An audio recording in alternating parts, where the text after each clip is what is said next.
네, 여기 보면 이익률이 완전 개판입니다. 개판.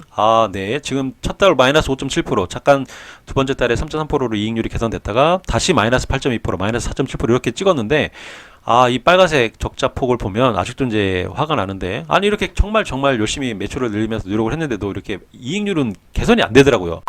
여러분은 가장 먼저 이것이 좀 궁금할 텐데, 프랜차이즈 창업한 사장은 고생은 고생대로 하고 돈은 또 돈대로 못 번다고 하는데 이게 사실인가요? 도대체 얼마를 벌어서 얼마 남나요? 네.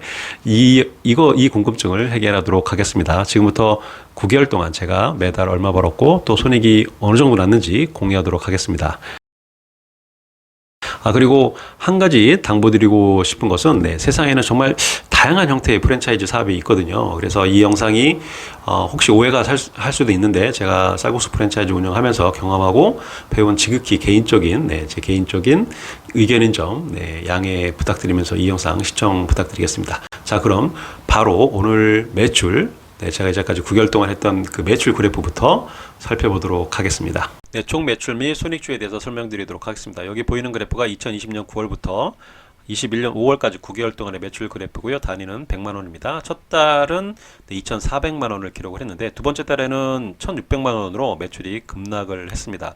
원인이 뭐였냐면 오픈빨이 삭제됐기 때문에 그래요. 제가 운영하는 매장이 대형마트인 특수 상권에 위치해 있다 보니까 첫 달에 이제 오픈을 하면서 지역 주민들한테 홍보가 됐었는데 식자재 값이 좀 비싸다, 그리고 주차비가 좀 과하게 비싸다, 이런 이유 때문에 고객의 발길이 끊기면서 매출이 좀 많이 떨어졌습니다. 그래서 이때 생각한 게 매장 매출만 기대하면 안 되겠다. 그래서 코로나19 시대에 이제 매출이 배달로 많이 일어나기 때문에 저도 배민을 시작을 하면서 배달을 시작을 하면서 매출이 2,300으로 조금 회복을 했습니다. 그리고 다음 달에는 쿠팡 2층까지 시작을 하면서 처음으로 3,000을 돌파하면서 3,200을 기록을 했고요.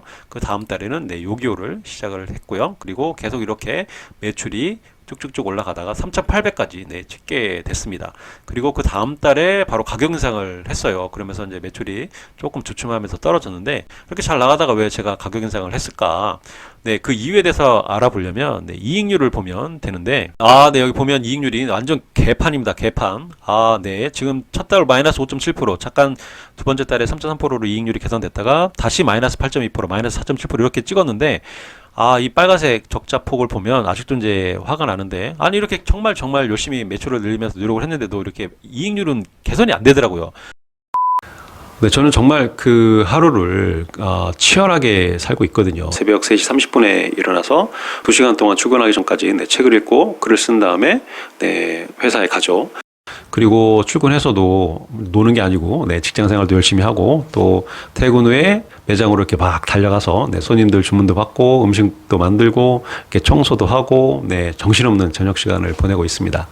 요즘에 뭐 다들 고생하시지만 코로나 때문에 많이 고생을 하는데, 이 코로나로 인해서 배달 주문이 좀 많이 저녁 시간에 몰려요. 그러다 보니까 배달 대행업체가 저녁 시간에 좀 몰리다 보면 배달이 좀 늦게 오는 경우가 있거든요. 그럴 때는 제가 직접 또 배달까지도 뛰면서 매장을 운영을 하고 있습니다.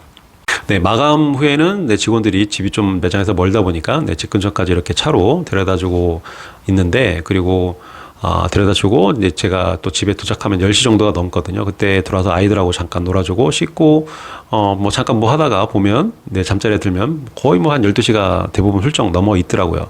또 다음 날에 또 어김없이 또 새벽이 찾아왔고, 또 알람 소리가 이제 들리면 또 좀 또 잠깐 몸도 힘든데, 이런 뇌 유혹에 넘어갈 뻔하지만 또 그래서 어쨌든 제가 새벽에 일어나야 하는 명확한 이유가 있기 때문에 이불을 박차고 새벽에 일어나고 있습니다. 새벽 기상에 성공하려면 이렇게 명확한 이유가 있어야 된다고 저는 생각을 해요. 그리고 주말도 예외는 아니어서 이제 아침에 일어나서 바로 매장으로 달려가서 또 주문 받고 또 배달도 하고 마감한 후에는 이제 청소도 하고 또 직원들 집에까지 발해다 주는 이런 반복적인 생활을 살고 있습니다. 그런데 이렇게 열심히 산다는 것이 곧 제가 하는 일마다 모두 성공한다는 이런 보증수표는 아니더라고요. No, God, please, no. 또 제가 이제 직장 생활만 계속 20년 동안 한 사람이다 보니까 뭐 사업에 대해서 거의 다 모르죠. 초보죠, 완전히. 그러다 보니까 자꾸 넘어지고 깨지고 모든 새로운 변수들이 다 저한테는 새로운 과정이고 또 도전이더라고요. 또 이런 것들을 직장 다니면서 프랜차이즈 하면서 많이 깨닫게 된 거죠. 이제 이렇게 적자를 원인을 분석을 하고 또 가만히 있을 수 없으니까 또 어떻게 하면 또 이걸 극복할까? 네, 그거를 고민을 열심히 했는데 다시 그 뜨거웠던 고민거리 때문에 마음이 아파서 뜨거웠던 그 현장으로 다시 가보겠습니다.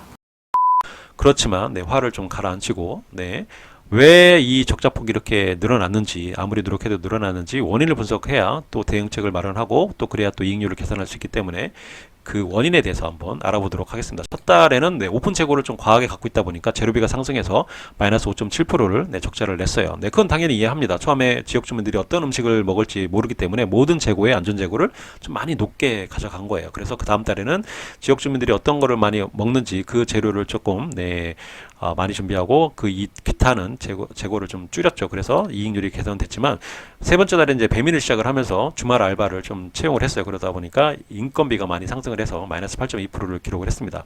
그 다음 달에는 쿠팡 이츠 때문에 매출이 갑자기 3,200만 원으로 껑충 뛰면서 평일 배달 알바도 채용을 해야 되겠더라고요. 그리고 그 다음에 요기요 시작하고 이익률이 개선이 됐는데 이제 배달 매출은 리뷰가 되게 중요하거든요. 그래서 리뷰 이벤트를 시작을 했었지만 이 재료비에 대한 비중이 너무 높다 보니까 이벤트를 중단을 했어요. 그래서 2개월, 3개월 동안 좋은 리뷰를 쌓았기 때문에 리뷰 이벤트를 중단을 하면서 이익률이 5.5%로 개선이 됐었습니다. 근데 그 다음 달에 갑자기 마이너스 7.2%로 적자가 난 거예요. 원인이 뭐냐면 식자재가 폭등을 했기 때문에 재료비가 50%까지 차지하게 된 거예요. 매출 대비 50%를 차지했습니다. 기존에는 보통 식재료비가 35에서 37%가 적정 수준이었거든요. 근데 2월 달에 여기 경기신문 21년 2월 달에 보면 기사를 보면 잦은 한파, 폭설로 식자재가 폭등 이러면서 양파, 애호박 이런 것들이 지난달에 비해 2, 3배 올랐다. 이렇게 재료비가 폭등을 하는 변수를 맞이하게 되면서 적자가 마이너스 7.2%까지 났습니다.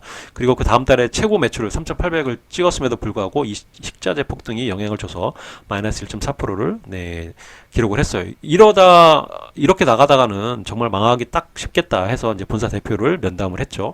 그리고 가격 인상을 해야 된다. 왜냐하면 처음에 제가 배달을 시작을 하면서 배달료하고 그리고 이제 포장용기 값을 조금 제가 부담으로 많이 가져가면서 제가 공격적으로 마케팅을 했거든요.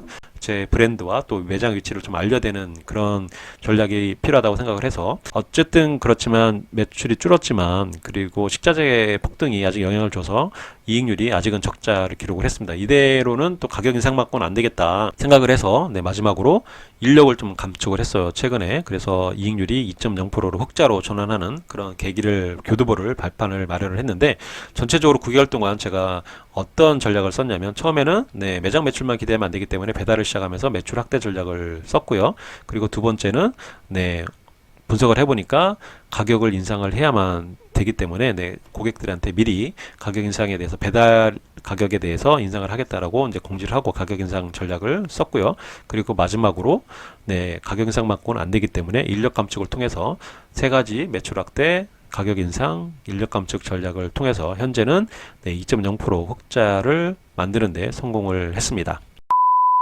지금까지 제가 직장인 창업 9개월 동안 제가 매출을 이제 늘리고 또 손익을 개선하기 위한 전략들을 이렇게 쭉 설명을 드렸는데, 정말 다음 달엔 제가 예상한 대로 인건비 전략이 좀 성공을 해서 이익률이 좀 많이 개선됐으면 좋겠습니다.